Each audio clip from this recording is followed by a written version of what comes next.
आज हम sleeping pills के बारे में बात करेंगे। अगर आप अपनी रूटीन लाइफ में एंजाइटी की वजह से नींद की गोलियां खा रहे हैं तो उसका हमारी सेहत पे कौन से मनफी असरात मुरतब होते हैं वो डिटेल से डिस्कस करेंगे। ये जो सेल्फ मेडिकेशंस के तौर पे नींद की गोलियां खाते हैं, 6 माह से ऊपर हो जाता है, 1 साल से ऊपर हो जाता है, या उनको याद ही नहीं होता कि कितने अरसे से हम वो अद्वियात नींद के लिए खा रहे होते हैं जो आगे चल के नींद ना आने का कारण बनती है। मोस्टली वो कौन सी स्लीपिंग पिल्स हैं और उनके कौन से नेगेटिव इफ़ेक्ट्स हैं, आए डिटेल से जानते हैं। ज़्यादातर बेंजोडाइज़ेपिन मेडिसिन फैमिली होती है जो अक्सर औकात लोग नींद के तौर पे मुख्तलिफ़ ब्रांड्स ले रहे होते हैं। मुख्तलिफ़ कंपनीज़ जो हैं वो मेडिसन जो है बना रही होती है स्ट्रेस एंजाइटी के लिए, लेकिन उनका हम प्रोलॉन्ग जब इस्तेमाल करते हैं तो हमारी सेहत पे मनफी असरात होते हैं। पहले नंबर पे होता है टॉलरेंस।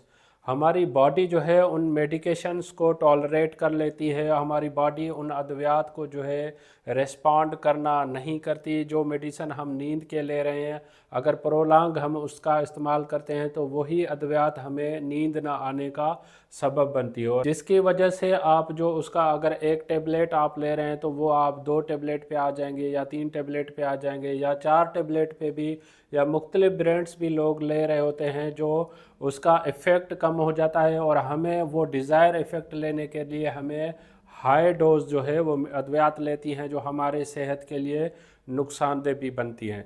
दूसरे नंबर पे जो नींद की गोलियों का नेगेटिव इफ़ेक्ट्स है वो है डिपेंडेंस। आपका दिमाग जो है वो जब तक आप वो अद्वियात लेंगे तब तक वो काम करेगा। नेचुरल तरीके से आपका दिमाग जो है वो नींद नहीं आएगी। आपका दिमाग जो है वो अद्वियात पे डिपेंड करना शुरू करेगा। आपको नेचुरल वे में जो लोगों को टाइम से शेड्यूल से नींद आती है 8 घंटे, वो आना आपको बंद हो जाएगी। आप अगर रेगुलर बेसिस पे भी अगर आप स्लीपिंग पिल्स ले रहे हैं फिर भी आपको नींद की शिकायत मुसलसल कंटिन्यू रहेगी। तीसरे नंबर पे है विथड्रॉल सिम्टम्स।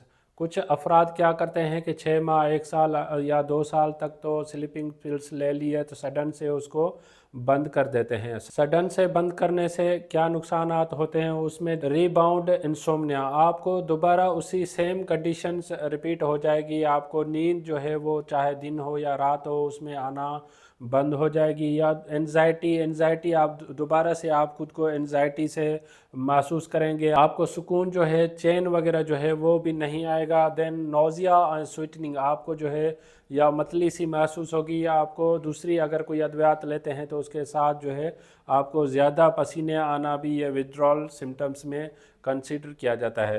तो चौथे नंबर पे जो इन दवाइयों के नुकसानात होते हैं, मेमोरी या कंसंट्रेशन प्रॉब्लम, आपको याददाश्त से मुतल्लिक जो है कुछ नुकसानात हो सकते हैं। आप जो है चीज़ें भूलना शुरू हो जाएंगे, या उसके बाद जो है आपकी सोचने की सलाहियत जो है वो भी कम पड़ जाती है। या ट्रबल फोकसिंग, आप कोई भी चीज़ पे कोई भी टास्क हो, या अगर आप जॉब करते हैं तो उसी चीज़ पे आप जो है फोकस नहीं कर पाते। पाँचवें नंबर पे है डे टाइम ड्राउजीनेस। अगर आप वो रात में अद्वियात ले रहे हैं तो उसका इफ़ेक्ट जो है वो दिन भर रहता है। अगर आप ड्राइविंग करते हैं तो उसके लिए जो है सेफ्टी रिस्क होता है, तो उसका ये नहीं है कि आपने रात के टाइम पे अगर वो मेडिसिन ले लिए तो उसका इफ़ेक्ट ख़त्म हो गया। कुछ long shelf life, half life अद्वियात होती हैं जिनका इफ़ेक्ट 1 दिन या 2 दिन तक भी रहता है। छठे नंबर पे इंक्रीज़ फॉल रिस्क, जो यंग एज या ओल्ड एज के अफराद होते हैं अगर वो स्लीपिंग पिल्स लेते हैं तो उनमें गिरने का चांसेस ज़्यादा होते हैं, फ्रैक्चर होने के चांसेस ज़्यादा होते हैं जो आपकी सेहत को नुकसान पहुंचा सकते हैं। सातवें नंबर पे पॉसिबल ब्रीथ प्रॉब्लम्स, जो भी नशे आवर अद्वियात होती हैं, स्लीपिंग पिल्स होती हैं, उनका अगर प्रोलॉन्ग इस्तेमाल करते हैं तो आपके रेस्पिरेटरी पे इफ़ेक्ट पड़ता है। सम टाइम आपको जो नेचुरल हमारे जो रूटीन में सांस लेने की क़ुव्वत होती है वो कम पड़ जाती है, जो आगे चल के आपके लंग्स प्रॉब्लम होने का सबब बनती है।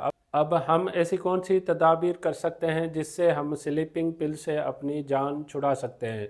उसमें पहले नंबर पे है, मोस्टली जो डॉक्टर रिकमेंड करते हैं कि आप अपनी सोने का जो स्लीप टाइम है वो फिक्स बना लें। मोस्टली सोने से पहले आप اسکرین ٹائم یا جو الیکٹرانک چیزیں اگر ڈیوائس ہے یا لیپ ٹاپ ہے یا موبائل وغیرہ ہے اس کا استعمال آپ ترک کر دیں. ایک شیڈول بنائیں جس شیڈول پہ آپ کو نیند کرنی ہوگی. دوسری ڈاکٹر تھراپیز کچھ ریکمنڈ کرتے ہیں، وہ اگر تھراپیز بھی امپلیمنٹ کرتے ہیں تو آپ کی نیند بہتر ہونے کے چانسز ہوتے ہیں. یا ڈاکٹر اگر آپ کو سلیپنگ پل ایڈوائز کرتا ہے تو جتنے ڈیز کے لیے اگر ڈاکٹر نے آپ کو ریکمنڈ کیا ہے تو آپ اتنے ڈیز تک لیں، نہ کہ آپ پرولانگ اس کا استعمال کریں. اگر آپ کوئی بھی سلیپنگ پل لے رہے ہیں تو آپ مجھے کمنٹ میں بتائیں، میں آپ کو اس ادویات کے بارے میں ودرال ایفیکٹس آپ سے شیئر کروں گا. اگر آپ کو میری ویڈیو پسند آئی ہے تو آپ اس کو لائک کریں، سبسکرائب کریں، دوسروں تک ضرور شیئر کیجیے گا تاکہ معلومات سب تک پہنچ سکے. Thank you for watching daily drug info.